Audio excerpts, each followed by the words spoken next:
greetings to all of you out there in YouTube land. This is the Distant Worlds 3 pre-launch Ancient Mysteries expedition, where we'll be finding mysterious things of all kinds. That's the theory, at least. But we've had most of the people here have already jumped. We are the second group who are going to jump probably quite shortly. Yeah, we've got about another 6 minutes or 5.5 minutes or we're supposed to jump, so people are still sort of coming in. That's good.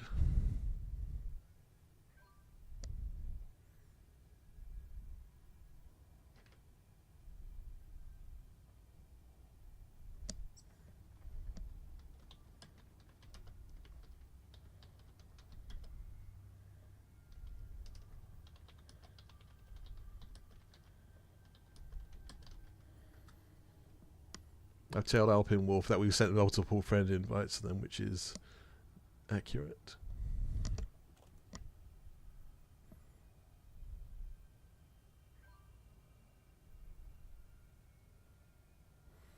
Well, the SRV is useful. I mean, that's useful for an explorer. But you can always jump back to the station, or you could jump to another station before you go out into the black. We're not stopping you from doing that. You can take whatever path you want to get there.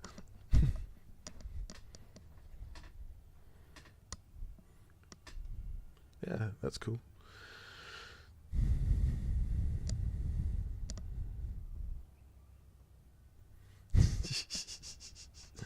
Well, not so much on combat, at least not yet anyway. I mean, there'll be a time where we might have some SRV fun like that, but, you know, that'll be a little bit down the line. We get ourselves out and about first.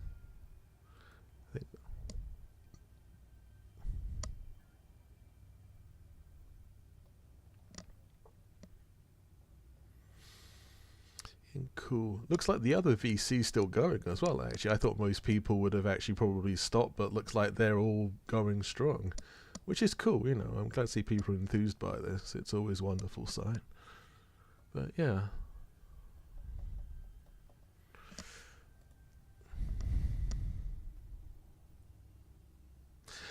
Well, that's kind of what happens. You will usually see people flying around from the people you just jump with, but from there, people do tend to go their own ways and jump. Sometimes you will see other people nearby, or if you arrange to fly with someone, you obviously can. But it is entirely down to you. So that's obviously why part of the reason, apart from keeping instances together, it's one of the reasons we recommend people friend each other. But it's also the fact that it's trying to create community and get people, you know, together, and at least a chance to meet each other. Because if you're friends in game, it's much more likely the game will put you together in an instance. And so if you enter a system with someone else, you're much more likely to see them if you're already friends with them.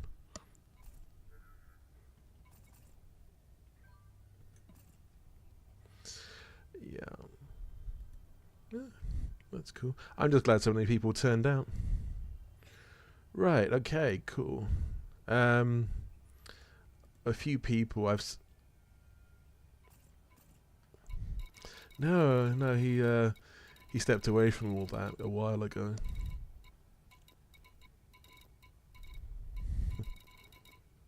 Yeah.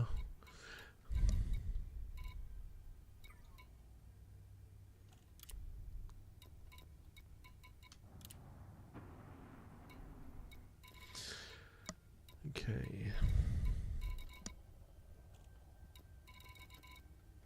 Yeah, we've got about 2 minutes before we jump. If there's anyone like really kind of nearby or just jump, we can delay it a little bit. But how near are they? Yeah. If we pause it, don't worry, I'll give plenty of notice.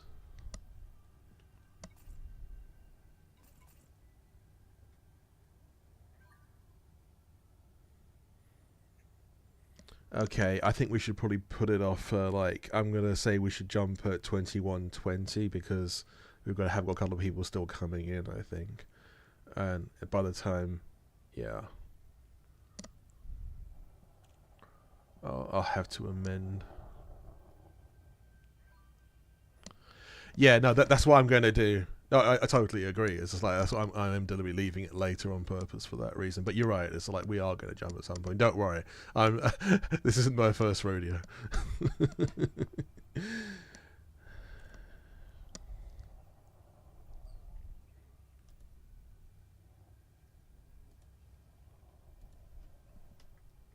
Yeah, we're putting it back to 2120. But yeah, we will jump on 2120 at least. See, I mean, the one good thing that I could say, yeah, is that I've probably done more of these than anyone else in the game as far as I worked out. So my claim to fame.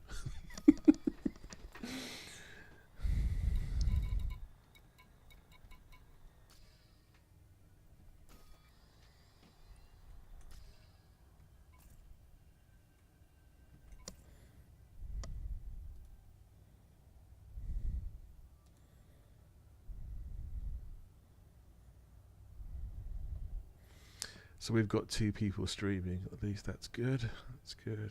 3 by the looks of it, probably. Cool.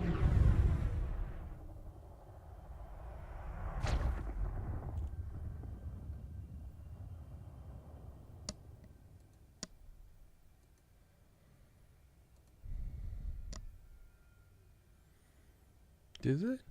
Yeah. Okay.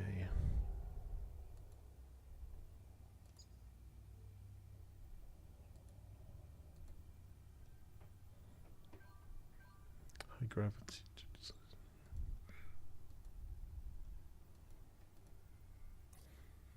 Okay, that's good. Commander Vidian is the one that jumped, according to the wake. Okay. Obviously, they weren't in here listening, or they weren't paying attention in the Discord if they thought we should be jumping then. Maybe they got impatient and just jumped anyway. Premature jump. Yeah, I mean, I don't mind the enthusiasm, that's all good. At least it was just the one. It's kind of funny in a way, yeah. Yeah, just one person takes off. Yeah. I hope they come back, though. What an experience, though. Yeah, I think we've got a fairly healthy instance here. Let's have a quick look. Well, even the we've first not done bad, one was actually. huge, so huge that it crashed people. Like, how great was it to see all those things? Well, you know, for the second you had. I reckon we've got about 30 people here, so just having a quick look around.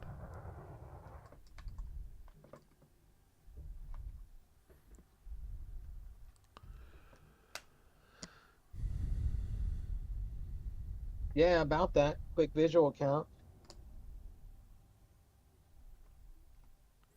I think one thing it is true about it, I think there's actually a higher proportion of people who would never actually jumped before or been part of a group with this, because there's quite a high proportion didn't know what they were doing than I think any of us anticipated. I think a lot of people anticipated that the kind of numbers we were getting from the high G event would be like more or less the same people who would come here, but this one's actually attracted a lot more attention than anticipated, in a good way. I mean, we'd rather have too many people than too few.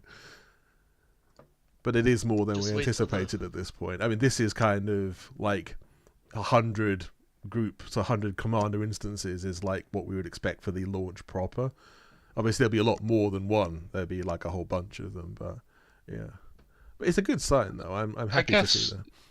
A lot of people had already landed at the view, maybe from last time we went out, and it was more of a training event, whereas this is a jump to albeit it's a pre-event, it is actually a legit expedition event. Yeah, I think there's a lot to do with that.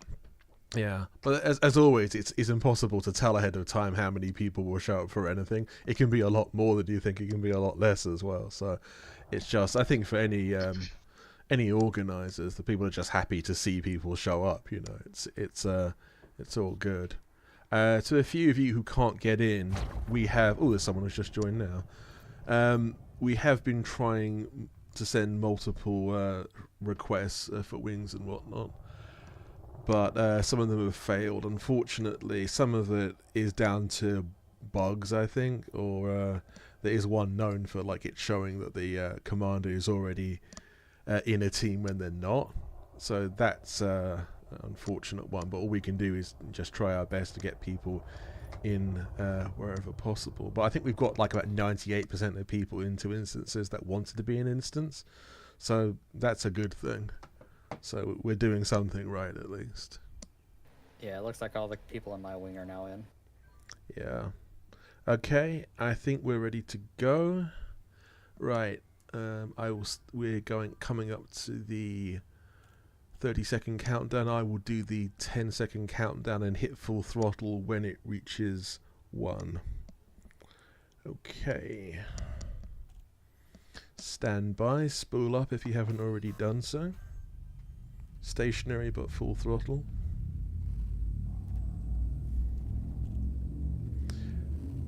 Ready, stand by.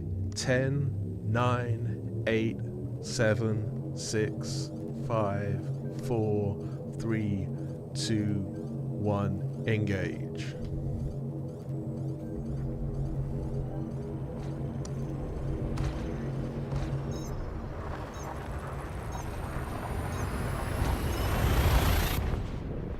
I love mass jumps. They are so cool every single time. Oh, 100% agree. I've done so many of them, but I'm not bored by them. It's And now one we thing have in the to game lag. that never Oh wow, we gets didn't boring. have to lag. Hey, we made it. I Yeah. lagged a little bit, but It usually takes a lot longer to arrive. Oh, I came through surprisingly well. What? Hey, No, that we was just cool. made it to the No next part. Brabham tunnel. I was just thinking it would be hilarious if on Welcome this to we Disto. just broke the servers. Yeah, it wouldn't. To be I'm fair, pretty this sure is we did way last time. below that threshold of breaking the servers. But yeah. For these big expeditions, Frontier has an on-call engineer that kind of keeps an eye on things. I learned Yeah. about this during DW2. Yeah, but Yeah, DW2. but I don't think they're doing it for the pre-events. I was going to say, it No, melted probably not. down though. DW2, they Yeah. got a bigger server capacity, but that still wasn't enough. Yeah, I was just thinking it'd be hilarious because they're not expecting it for these pre-events. It'd be hilarious if we shut it down during the pre-events. It would. So now I that was like, we're well- in Disto, now the next waypoint's Herschel, right? Herschel 36. That is indeed, Yep. yeah. Yep, wherever you want to head next, if you want to stop up in the bubble to fit and get another spacecraft or refit your existing spacecraft, please do so. But as you say, the next waypoint, waypoint 2, is Herschel 36, isn't it? So, and then after that, it's on to the Dynasty Expedition #1. Now, the thing is, this is not an alien mystery, but it is a human mystery, hence the Ancient Mysteries. But yeah, we will be, obviously I don't want to reveal too much in advance, but yes, we will be visiting alien sites, and it's not that much of a secret really in that regard. But yeah, we will be visiting cool alien sites as well, and yeah, it's always wonderful to do mass jumps at the beginning of any expedition, even if technically this is only a warm-up to the real thing. It's always something good to have. I'm going to go to the map to have a quick look at Herschel. I will still It'll be in give us a bit of VC for a while. practice for the main one in a few weeks' time, though. Yeah, exactly. Yeah, right. Like it's a big, Hey, it's so, a nice little practice run. Thanks for putting it together. I'm gonna hop off and do the Meta Elite thing. Thanks, guys. Cool. If you don't need anything else Yep. from me, bye bye. Wonderful. This Wow, is what- Halsey. This is Commander Halsey Spartan 2. I'm gonna go up a few hundred light years above the plane. If anyone would like to come along and wing up, I'm gonna be doing an economical route out to Herschel 36 and see what I find. Happy to have some wingmates. Cool. One Oh, of the seven people I commanders. winged in, for instance, one is already now arriving at Herschel 36. We did leave like 50 minutes after, so that we left 50 minutes after they did. So it's like, yeah, if you've Yeah, got it's a gonna fast take me an ship, hour to get there. He went straight there. yeah. I mean, it's 53 jumps for me. You could do that at a pinch at about what 45 minutes probably. So yeah. See who's there already. Let's click on my friends. Who's already there? A friend is at this location already. Commander Zenitian, I think you pronounce it. Yeah. So Yeah, Okay, that's the one guys, I was I'm just going to switch to a different Discord, but thank you very much Awesome. for Awesome. the event, and I will maybe see some of you out there as we go along. Nice. Cool.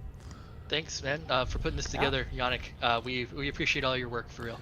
Thank you everyone for showing up. Yeah. Thank you for everyone who's here. I'll be in VC for a little bit longer, but those of you who are going off, yeah, I wish you all a happy week until I will see you at the meetup at the Dynasty Ruins Waypoint 3 on Sunday around a similar time. Sounds good. We'll get the exact details of the times it meets up. Just watch the info channels as always. But thank you for everyone for showing up. It's been wonderful. All right, see you at Herschel. Bye-bye. Thanks everyone. See you at Herschel. Yep.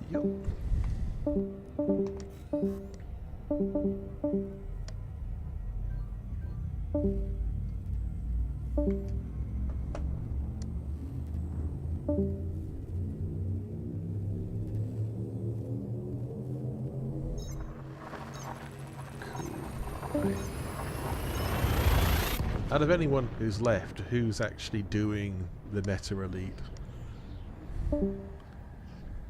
The Miss Elite campaign, I mean. Sorry.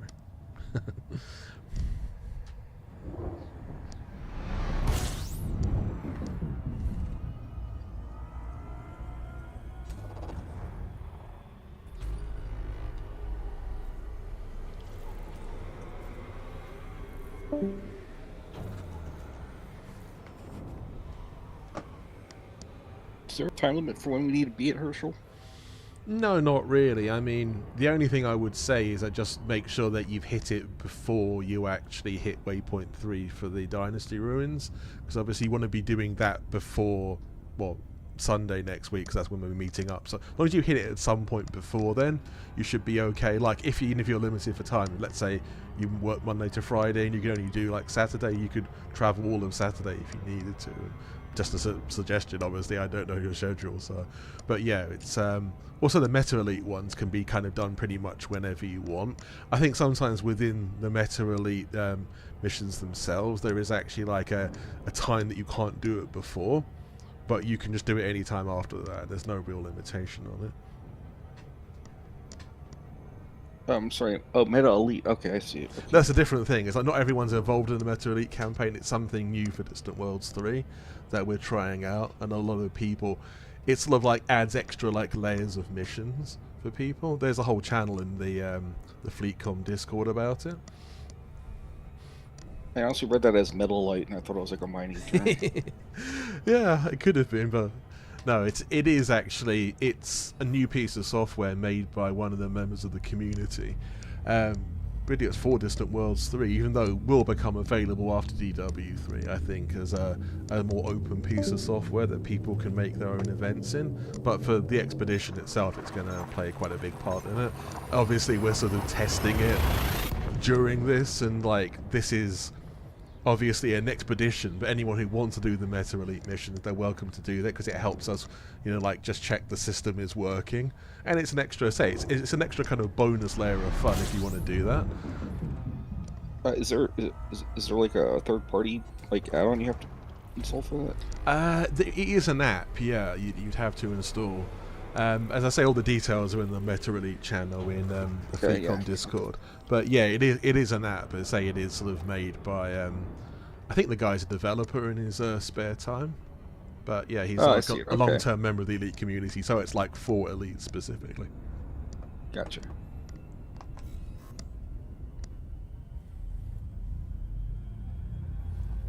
Ah, yeah, I see Halsey Spartan is synthesizing limpets for the... Oh, that was from 2017, okay, yeah.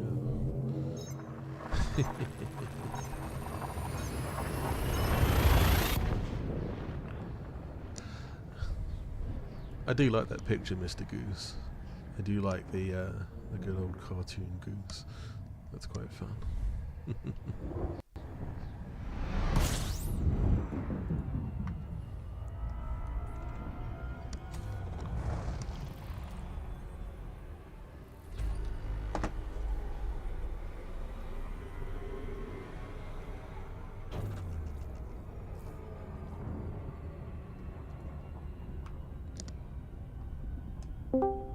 entering the pipe stem sector. So it's quite a specific one. I think it's some kind of constellation called the Pipe, isn't it? I think. Or is it? I can't remember the astronomy behind it, but all of these sort of near bubble sectors are named after obviously all astronomical phenomena.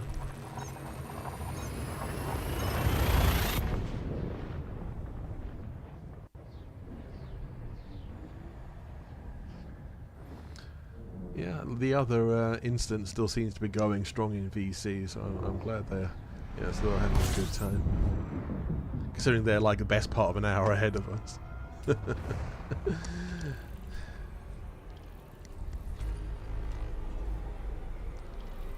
I must admit, obviously people can do whatever they want between waypoints. You can, stop at systems and check out the planets, scan them, stop and scan flora and bacteria and other things that you can find.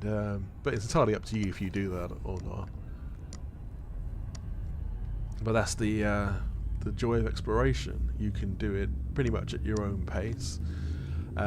Obviously, if there's an expedition, the pace is dictated to a small degree by different meetups. If you want to get to the meetup, you have to travel a certain distance at a certain time. But how you do that between the two waypoints is entirely up to you.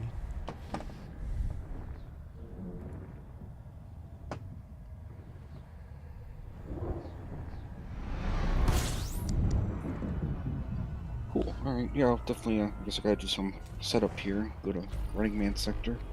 Mm-hmm. Alright, yeah. Alright, well, I'm gonna step away for a minute. But, yeah, thank you. Cool.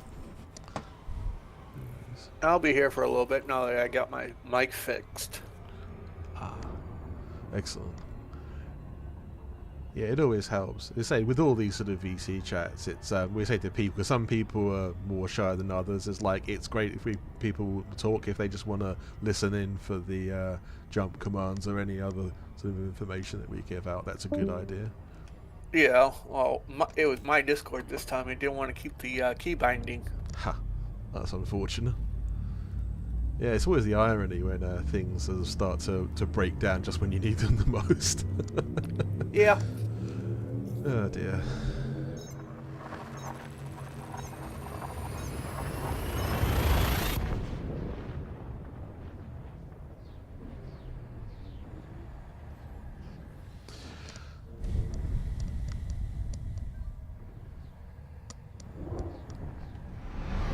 But yeah, Herschel 36 is obviously a real-world astronomical phenomenon that's sort of fairly well documented. I mean, the game does a pretty good job, I think, of simulating a lot of these places. It's by no means perfect, but one of my favourite IRL nebulas is one that's like done pretty well in the game. The Helix Nebula. It's definitely one of the prettiest out there.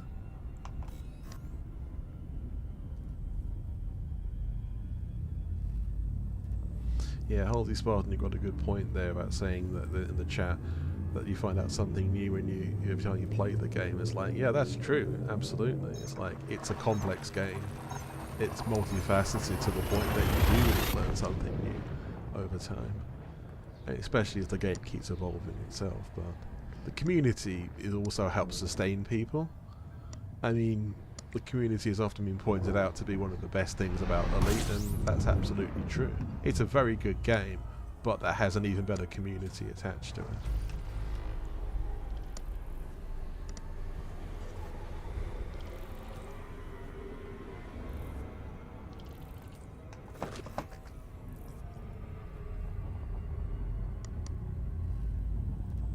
Yeah, thanks for setting this up. I've been playing this game off and on for about 10 years. It's the first time my work schedule lined up with a big jump. Oh, I'm glad to hear you could attend. Say it's always good to have people, even if you've been playing for years, as you say, and it's your first time to sort of a big mass jump or what have you. Yes, there's no time like the present to try new things, but I'm glad you could make it.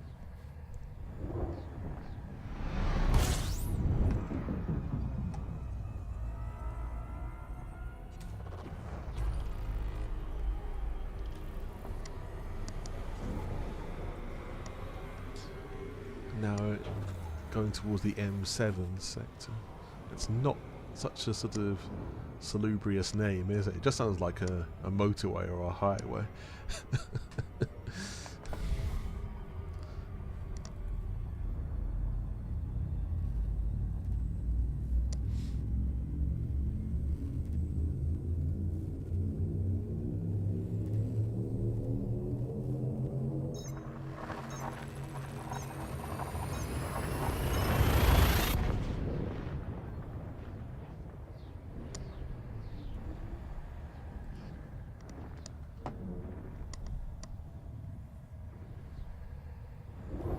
I think that's one of the few elements of the game that I wouldn't say I'm necessarily critical of, but it's understandable, obviously, because of, in real life, our perspective in the galaxy doesn't allow us to see sort of nebulae beyond a certain sort of distance into the galaxy, because obviously the galaxy itself obscures them. So that's why you only tend to get most of the sort of recreation of real life astronomical phenomenon quite near the bubble. But the ones that exist are pretty well done. I mean, look at the Orion Nebula. I mean, that's a very good sort of representation, I think.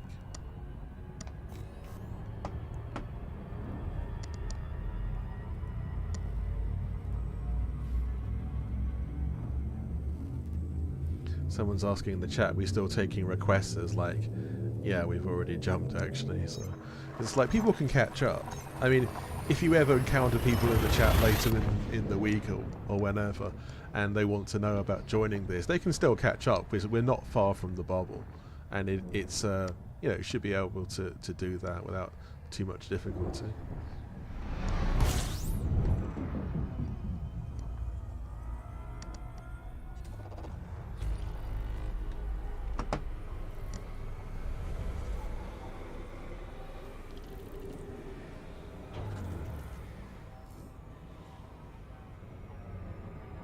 Yeah, a few people, looks like in the chat, were still struggling with the game crashing, which is unfortunate.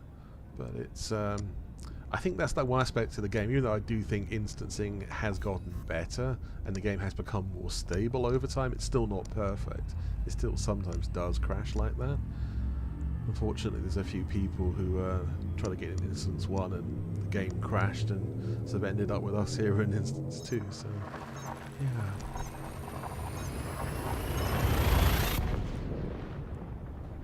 It's a product of the software or hardware?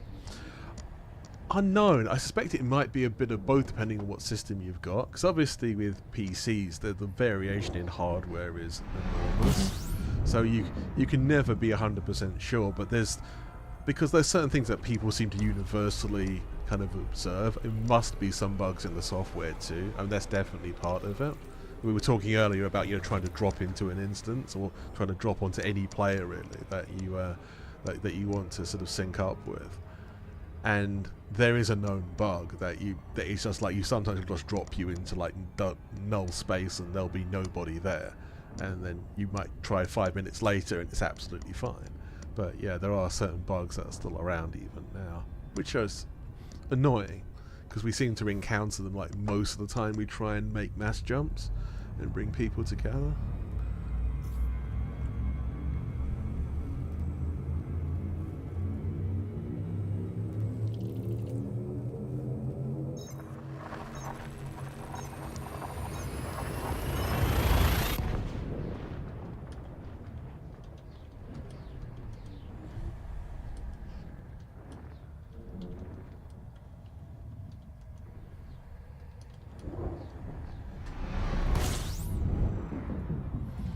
Okay, I'm just leaving the M7 sector by the looks of it. How near am I? 41 jumps still to go.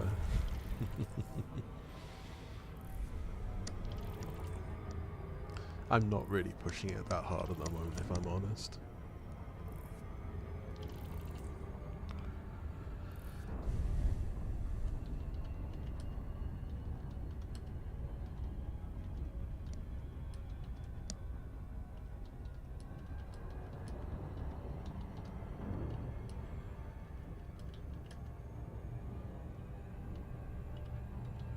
Just typing in that chat, people can absolutely sort of catch up if they need to.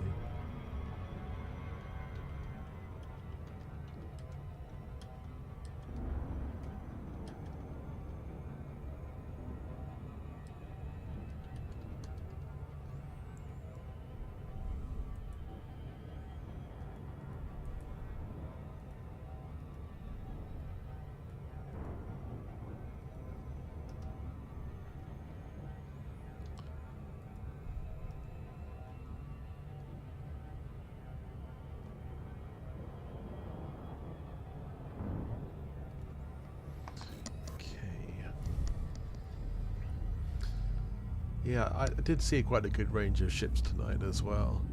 It's like, obviously you do have sort of some stats somewhere about how many different ships have signed up to Distant Worlds 3. Unsurprising, the Mandalay is the most popular. I mean, who knew, you know?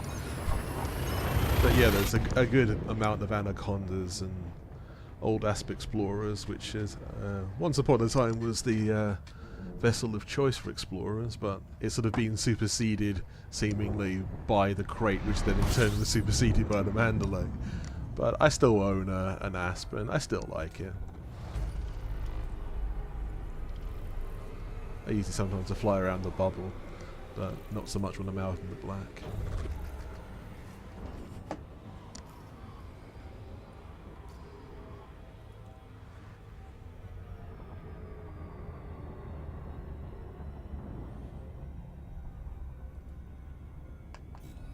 I think come the Expedition proper launch, though, we are going to almost certainly be launching this by time zone. Like, there'll be a main launch, which will probably be at a sort of similar time to this one on a Sunday. And then there'll be like a North American-centric leg later on in that evening. And then there'll probably be after that be a Pacific sort of related launch. And I expect that'll be the smaller of the three, because most of the players in the game tend to reside in either North America or Europe. But so there'll be at least a choice on the day, because otherwise there'll be too many people trying to get into too few instances, and it makes sense that way. Plus, it's also the way the game tends to instance people. If you're in North America, you're trying to instance with someone else in North America, it tends to be easier to do that than if one person's in Europe and the other one's in, let's say, Canada, and they're trying to, connect together and form an instance. It's just the way the servers are.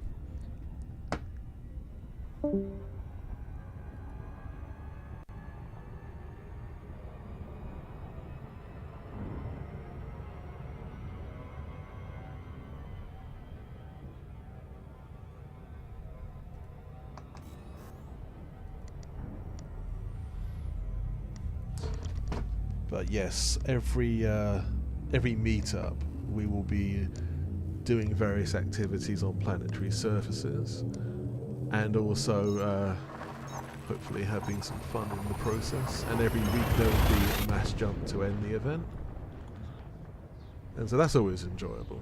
I mean, both are usually enjoyable, but everyone looks forward to the mass jump at the end. That is always a feature of expeditions. It's a tradition now. Yeah, it's at the launch of it and at the end.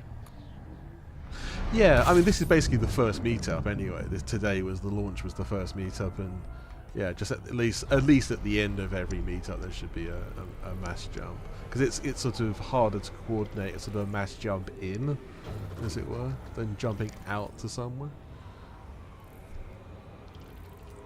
But yeah, it's all fun though.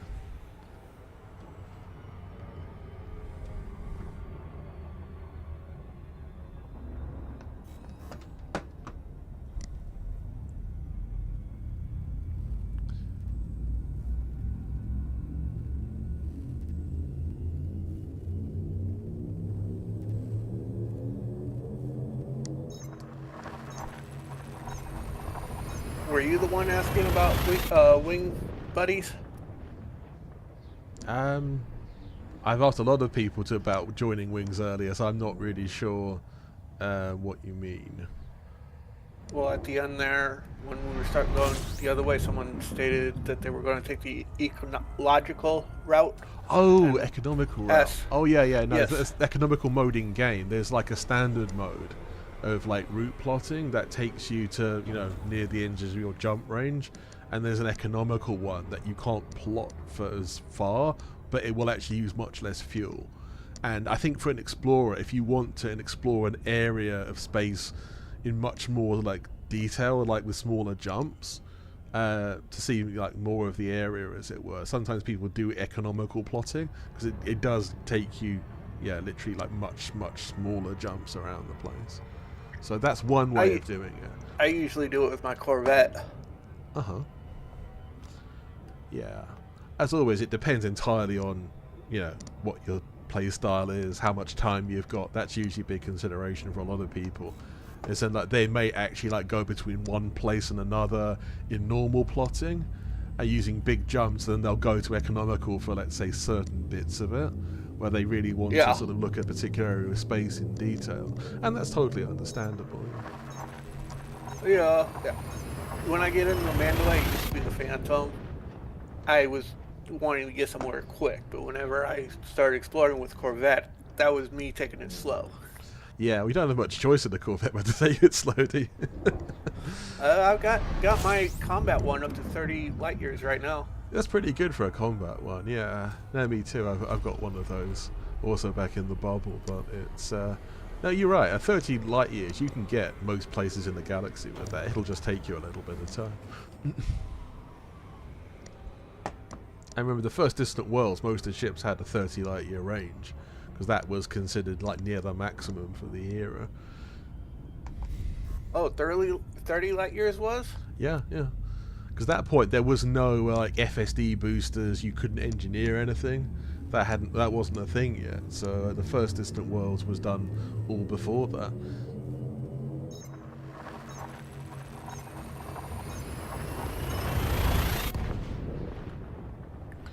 I think around that time I was flying a Aspen Explorer that had a 30 light year range, and yeah, that was considered to be like a really long jump range for the time. It's like having a Mandalay that can do about, like, you know, 87 light years jump now. Yeah. Mandalay is way overpowered. It is. For the size of the galaxy, it is a little bit. Oh yeah, I built up my Mandalay at one point, for combat, and I still had 60 light years on it. Well, there you go, you know.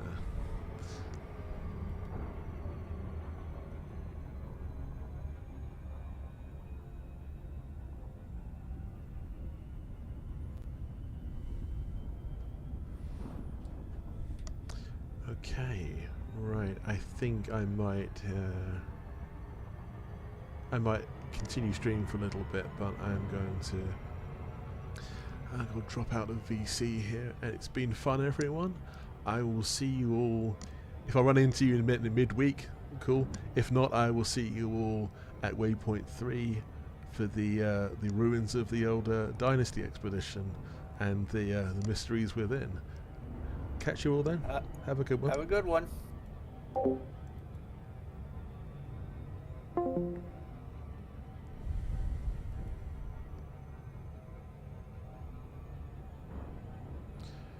Hello, those still listening out there in YouTube land. Yep, I'm still gonna keep exploring for a little bit longer. We got the first instance away, commanded by Dr. Nagi. And yep, that was pretty full. It sounds like about close to 100, if not 100 people were in that instance. So yeah, I moved to another instance because it was becoming obviously slow and destabilized, and it just, yeah, we had to sort of do 2 instances to get things going. So I ended up leading the second instance, and we set off a bit later, best part of an hour later. But we're all away now, and that's the thing that matters.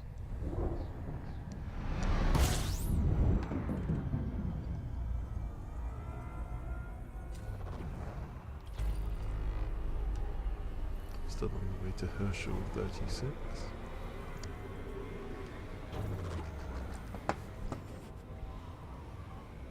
Obviously, by the time we get to Distant Worlds proper, we're going to have different people will be doing different things. Some people will probably be traveling with their own squadrons, I suspect. as has happened on previous Distant Worlds expeditions. Some people will want to meet new people who have never maybe been on expeditions before.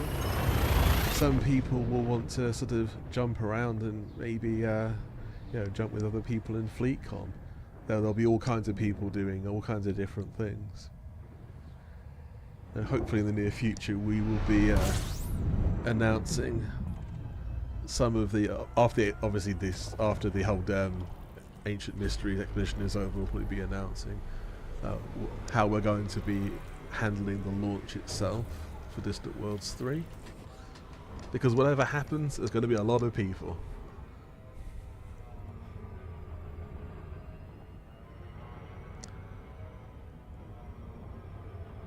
Yeah. Hey there, Enola. Yep, we were an hour behind Instance 1, about 50 minutes approximately.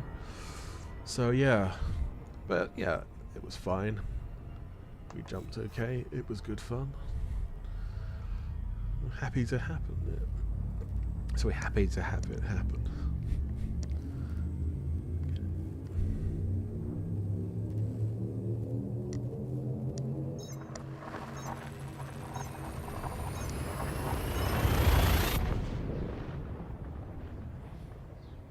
But yeah, as I was saying, it's more people than I anticipated. Well, any of us actually anticipated, I think, for this. I mean, we thought at most there might be about 90 people, but it turned into, well, probably about 140 people. Those were between the two instances. So yeah, that was good.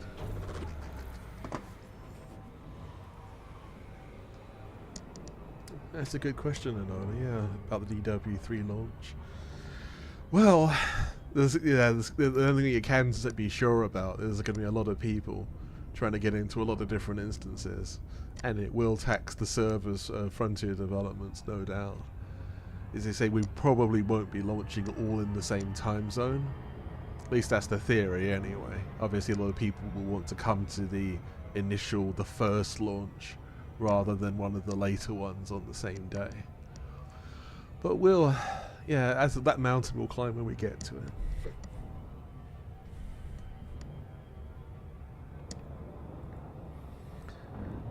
Let's have a look at the galactic map again.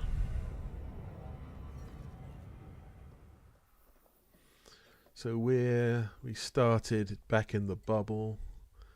We're here at the bottom of the screen in the old Lave system. Now we can see all these commanders now spread out. This is in the FleetCon private group. Let's have a look, see who we can spot in different places. Let's go up to the top there, see who's the highest. Is that let's have we can click on them. I know they're not in a scoopable system.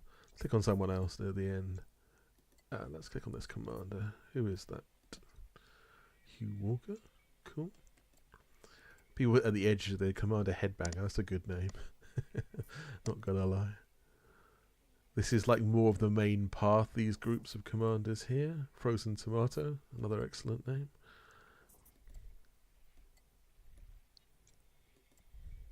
Commander No Name. That's also an excellent name. Alpine Wolf seems to have gotten quite low down on the galactic plane. But as always, explore in the way that you feel most comfortable for you. See who else is out there. Who's in the M7 sector? That was Frozen Tomato. Joris Tano, one of the Distant Worlds organisers with myself. Jared Crew, yep. One of the DW3 volunteers. Hello to you. Commander Zekman. That's quite low down on the galactic plane here as well. Minus 944. So, yeah. But as you say, explore wherever. High, low, in the middle, in the galaxy, wherever you want to go. Who do we have ahead of us? Ooh, Jules Jacobi. Further on, Kurahi. Roid Runner, that's a good name. Nice dragon. Not so obvious. Yep, the commander's flown with me many times before. Hello to you. Who's made it to Herschel already?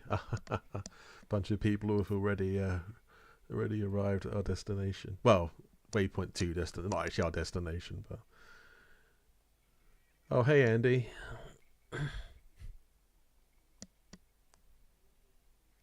No, that's true, Andy. DW3 will launch in the middle of a bunch of different EvDead releases and patches. Yeah. I mean, fingers crossed they'll be good ones, and we won't have any issues that arise. There's always, like, especially with any big updates, with like new ships and new features, there'll be a period of time breaking it all in. Oh, hey, Commander Vincent.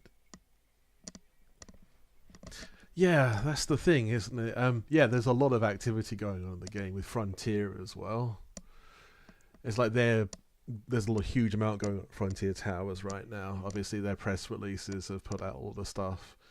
The new ship as well. That's a big thing. Somewhat Star Trek looking to most people's eyes. But yeah, it is intriguing, definitely, the Caspian, isn't it? But yeah, to my mind, it just reminds me of the old Caspian Sea monster, the Akranoplan. Sort of, what do they call it again? It's basically like essentially, looks like a flying boat, but it isn't. It basically skims across the top of the waves, powered by jet engines. It was built in the sort of mid-Soviet Union. And it looks absolutely bizarre, but it's actually really, really cool. But that's the first thing that came to mind for me, anyway. I think the theory behind that Akranoplan was supposed to be some kind of naval assault craft, but it never really got developed into anything else other than just like a technological curiosity.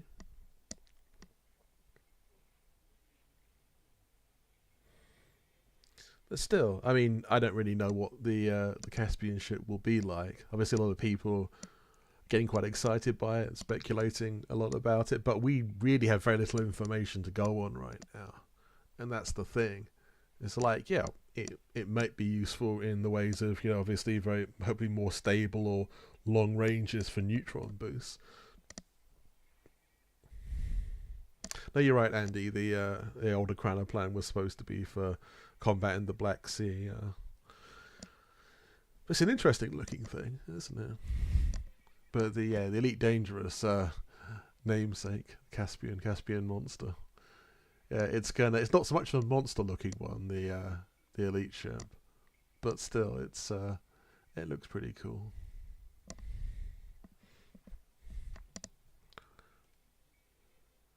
I mean, people say it's quite big for an explorer, allegedly, but we say we don't know the true sort of dimensions and the true specifications of it yet. So, here at Distant Worlds, we don't really actually know any more than anyone else at the moment about this. Despite what people might think, we don't actually have a sort of like secret access to Frontier sort of systems and what have you. And they're keeping this information very close to their chest. So hopefully we'll learn more about it very, very soon.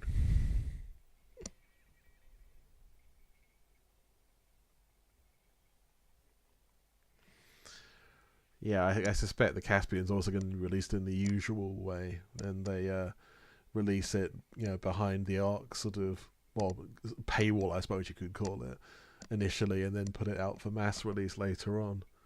But yeah, no, that's true, Andy. A lot of people say there's not enough time to engineer it before Distant Worlds 3 launches. And I mean, it was a surprise to us as anyone else that they were going to put on a new ship just before Distant Worlds. But yeah, it won't be much time to engineer the ship. Or I suppose the thing is, all I can say to anyone is just get all your engineering mats together, things you might want to be doing in the near future, or transfer some modules from other spacecraft. But yeah, we'll work that out, I suppose, when we know more about it. What kind of classes of like FSD does it have? What kind of thrust does it have? What's its internal sort of carrying capacity? What's that going to be like? These are all good questions. But yeah, it's very much anyone's guess is as good as anyone else's at this point. But yeah, I suspect that because just it's a new ship, that a few people will probably turn up to DW3 with a Caspian.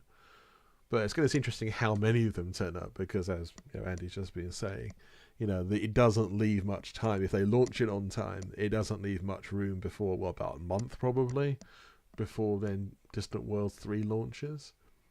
So yeah, it's going to be a bit of a rush. I mean, it's going to be a rush anyway, to be honest. There's a lot of cool Distant World stuff that'll be happening between now and launch anyway. Apart from this, the Ancient Mysteries Expedition, we have a couple of other interesting events that people will be interested in. Some of them a bit more formal than others, some more informal than others. But all of them are definitely going to be something that people will definitely find to their interest. Oh yeah, that's a good point, Andy, about buy the Ultimate Edition pre-engineered. Yeah, that's another thing that Frontier tended to do in the last sort of few ship releases. Is actually you pay a certain number of arcs to get the new pre-engineered version of the ship. When I bought my Mandalay, I did buy one when it came out in arcs only, but I think I bought quite a basic version of the ship and just engineered it myself. I just wanted the hull, really, and because I had various modules I could attach to it anyway. But it's proven to be useful. And the Mandalay is a very sort of beautiful exploration ship, and I wouldn't have thought anything could have actually beaten the Great Phantom, but it does seem to have happened. So Herschel 36, yeah, it's quite a big nebula. I think Nagi was talking about the dimensions of it earlier, and it's literally like tens of light years across. It's a huge place. Notice how many stars reside within it,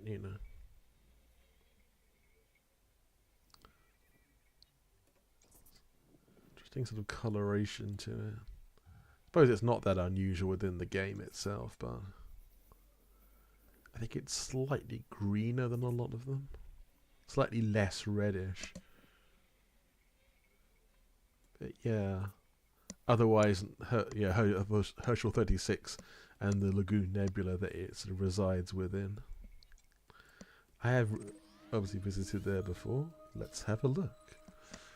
Because obviously this is just an in expedition waypoint. There is no meetup here, but this is what it looks like for anyone who is curious. There's no actual planets, but there's a whole bunch of ships and a couple of stations. Oh, there's also something constructed over here, orbital construction site, Garrett Hub. Some fleet carriers, a station, and another one looks like it's a station under construction, yeah. So it's a system that's inhabited. Population 12.4 million. Nice.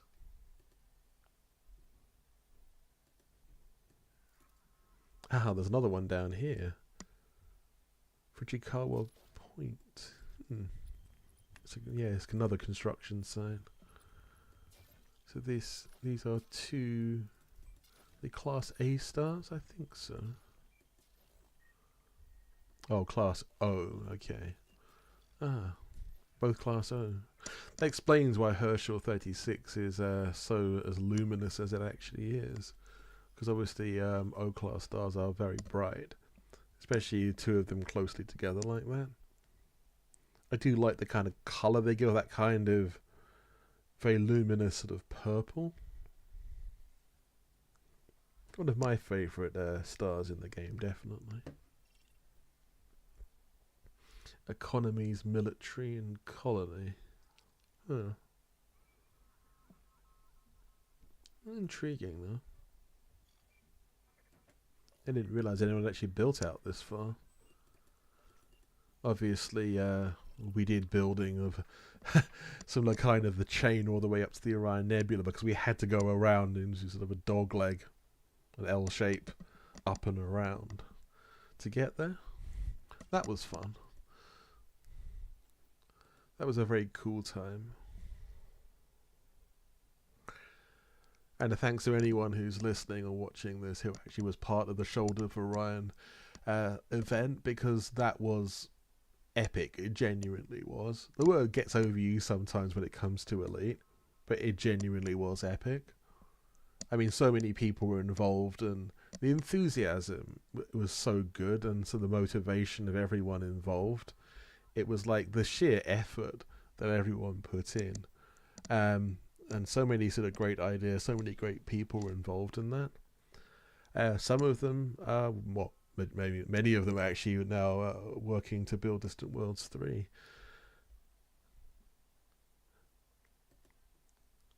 Different kind of thing, the Shoulder of Orion to Distant Worlds, but there are some similarities, especially trying to put big events together. I suppose at the time, doing Shoulder of Orion, we were doing something that hadn't really been done before within Elite, and it was like building a railway track as you go. That's true, Andy. Spreadsheets to keep track of spreadsheets. This is what I always say to many people, and like half jokingly when it isn't really actually that much of a joke. If you ever get into event organising in Elite, or any complex game for that matter, it often ends up you end up spending more time looking at spreadsheets and dealing with spreadsheets and getting sort of extrapolations from spreadsheets than you actually do playing the game most of the time. You end up flying a spreadsheet rather than an exploration spacecraft. Yeah.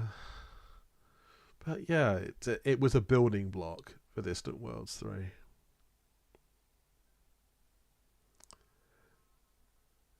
And rumour has it there may be more to come in that neck of the woods before Distant Worlds launches, but that is something for another time. Oh, there's the solar prominence going off in the background there. Yeah, there is. On the simulation of the star. Let's go to the orrery map to have another look how the system is balanced. Oh, I see. The stars are actually not that close together comparatively. They act to balance each other out. Okay. So that's one over there, and this is the other one over here. And then the station orbits that at an inclined angle. Okay. I think I might plot actually to Dreamer's Rest. That looks quite interesting. I do like the orrery map. It's like a good way to see, obviously, astronomical sorts of relationships as well in the game.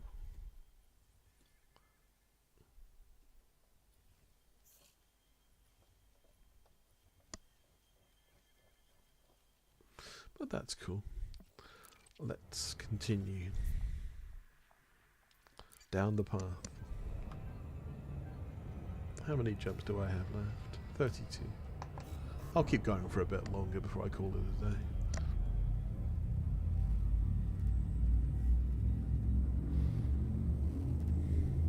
If anyone has any questions for the chat, please do.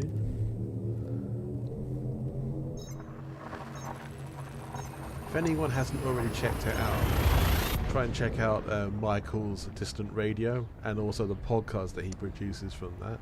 There's 2 so far, 2 episodes of the Distant Worlds podcast, and they've been really fun. Actually, I was in the first one, and the second one is just more talking about the sort of tech parts of Distant Worlds. But it's still a good listen, and I would recommend it definitely. Even if you just want to know something about what's going on with Distant Worlds and getting updates that way. It's pretty entertaining too. I mean, Michael's very good at what he does.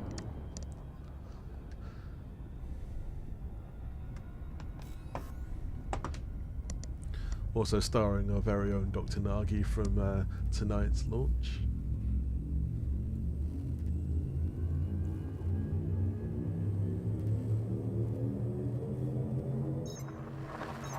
It's really good to see in Discord chat. There's still people from the first instance who jumped before us this evening. They're still chatting all this way in. It's always good to see people getting to know each other. Because that's what this is about. We're doing cool things in game and doing interesting events, but it's also about building community. about bringing people together.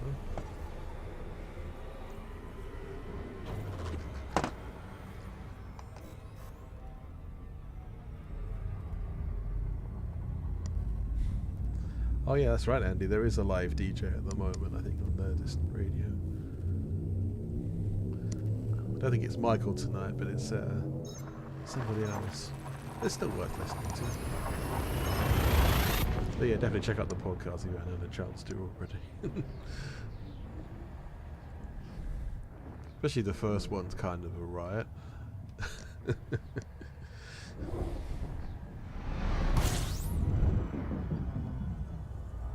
I think I should probably have started the stream a little bit earlier tonight than I did. We were just so busy sort of, you know, in-game trying to sort everything out. It's good to try and document this as best we can.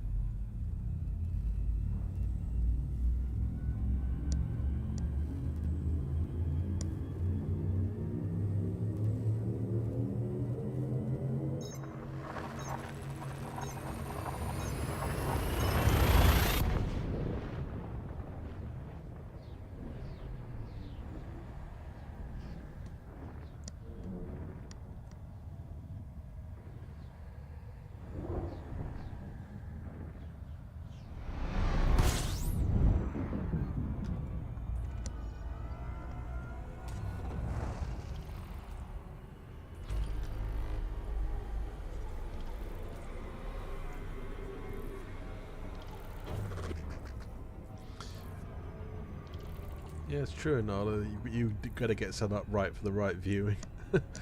I mean, I didn't spend as long tonight looking through the external camera at the instance for the mass jump that I would normally do. I was so busy actually just putting the thing together. But yeah, we usually spend more time actually like looking through sort of different angles and trying to be as sort of cinematic as possible.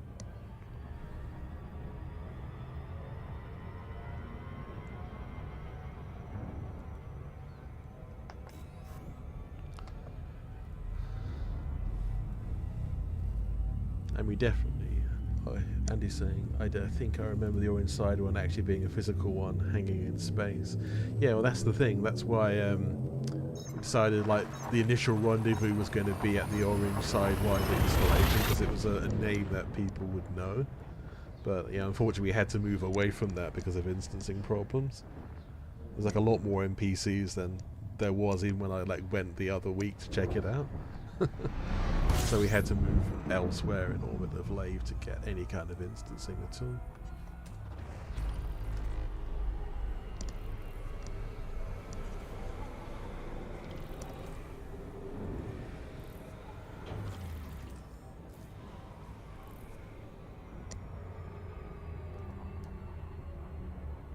No, that's true, Enola. Yeah, it's I've gotten a lot better at the camera work over the years.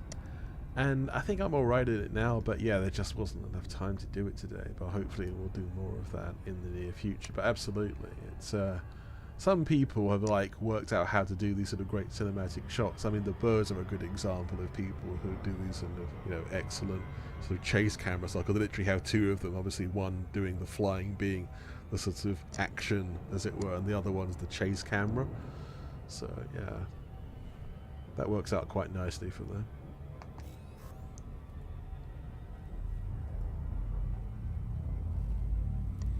That's right, Andy. There are a lot of NPCs around tonight. It was annoying, but it didn't stop us. That's the main thing. I thought at one point they were going to, because one of the commanders accidentally fired their small laser, and I think, the NPCs were about to attack, but they didn't. Thankfully, because we have had that before, on expeditions, an NPC attacking somebody because they were wanted, or they've done some misdemeanor in another system, and all of a sudden they're being chased down by the local interstellar cops.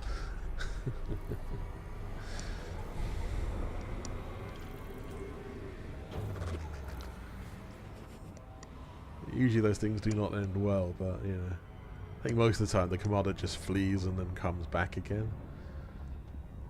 Sometimes after paying a fine, but you gotta laugh, really. Obviously, any NPC just makes it a little bit harder for us to get things together, but it's fine though.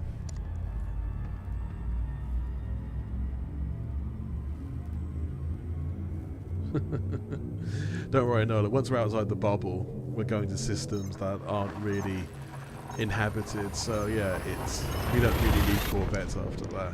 It's just always the launch inside the bubble that we ever have NPC trouble. Most of the time, we're at places that the NPCs aren't really going to show up. But to be fair, there is not supposed to be any fighting in FleetCom anyway. It's pure sort of PvE stuff, and we leave any kind of combat for other private groups, really. So yeah, if anyone who's listening who doesn't know what we're talking about, FleetCom is the main sort of private group that is an exploration-focused private group that is like the core of what Distant Worlds does, or has done in the past. It was set up off the back of Distant Worlds 1 for a sort of safe space for explorers. No, that's true, Enola. It's like, PvP is much harder than PvE, because obviously you're fighting against a person who will adapt, and usually has a lot more skills than any NPC would ever have. So yeah, it's always harder to do that. I mean, I never PvP'd usually with friends of mine, and obviously not in this PG, but in, other ones and stuff. But I'm not exactly a big PvP player. I never have been. I spent like 90% of my time just exploring and enjoying myself. But yeah, I mean, there's some. I admire the skill of some PvPers. I mean, like any community, there are some honourable and decent people in that group, and some who are just irritating. But yeah, as I say, I don't really get involved with PvP very much anyway, so I can't say I know a huge amount about that particular subset of our community. But yeah, if anyone wants to join the FleetCom private group, please send in your applications before you head out. Because I think this evening we counted if most people had already joined, but there were a few people who hadn't actually signed up in time or hadn't been approved yet, which is frustrating. I grant you that. But yeah, obviously the admins of the private group do their best to process everything as quickly as they can. And it's a lot of people often. Sometimes, especially around events like this, when there's a specific event coming up, there's usually a rush of people wanting to join the PG all at once. And everyone tries their best to include everyone. But once in a while, someone will be left behind just because they've not actually submitted an application in time. But as I say, with this particular expedition, even though it is only a casual sort of pre-launch sort of getting to break people into expedition and group expeditions more sort of gently than Distant Worlds itself. But it's the idea behind this is kind of a fun way to sort of get into some of the skills of exploring, especially in group exploration. And if you can catch up, let's say you didn't get into the private group today, or you couldn't instance properly, I would urge all those people to please catch up as soon as you can. I mean, we're not going that far from the bubble, and it's not that difficult to catch up. It's I'm sure you all have the skills to do that, but one of the skills that you develop over time being an explorer is that distances that seem initially absolutely insane and unconquerable do kind of seem quite small over time, and the only way you can really get used to that is just by doing it. But that's partly what this trip is about, getting sort of used to doing the kind of distances that we will be doing in part of Distant Worlds.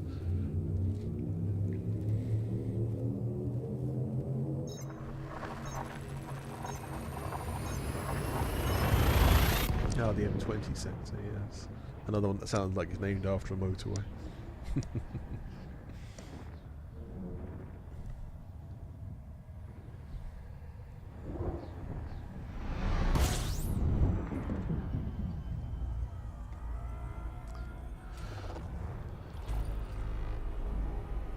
yeah, for anyone who couldn't get into an instance or a private group tonight, we'll obviously do our best to try and accommodate you as much as we can. But yes, I do urge everyone to try and sort of catch up if they want to be part of this. And there's still plenty of time.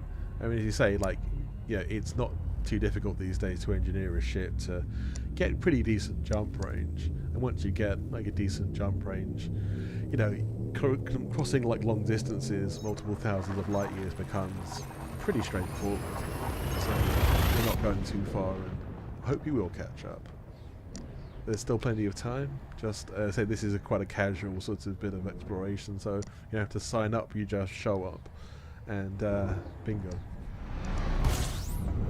Obviously, you're doing the Meta Elite parts of the Meta Elite missions. I think I can't remember the term for the Meta Elite we're using, but the Meta Elite campaigns. That was it. That's the term they're using. Meta Elite campaigns.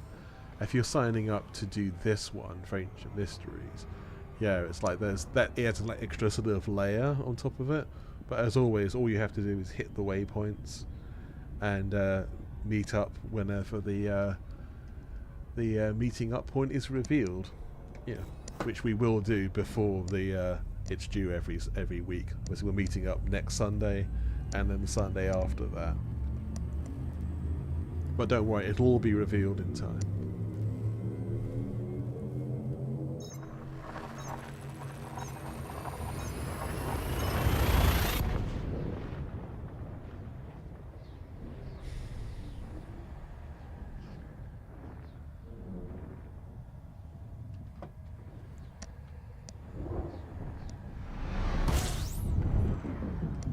Okay, how far do I have to go? 20 jumps. Yeah, I'm probably going to call it a night.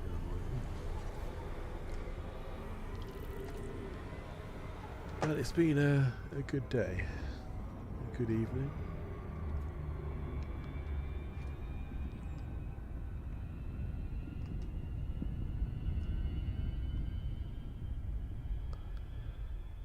And I thank you all, anyone who's watched the stream tonight, anyone who's appeared in either of the launch groups tonight, either of the instances. Hope you enjoyed yourselves as well. And it's a good night from the organisers of Distant Worlds, and from myself, Commander Yannick. Fly safe, and if you can't fly safe, do whatever the hell you want. Have a good one.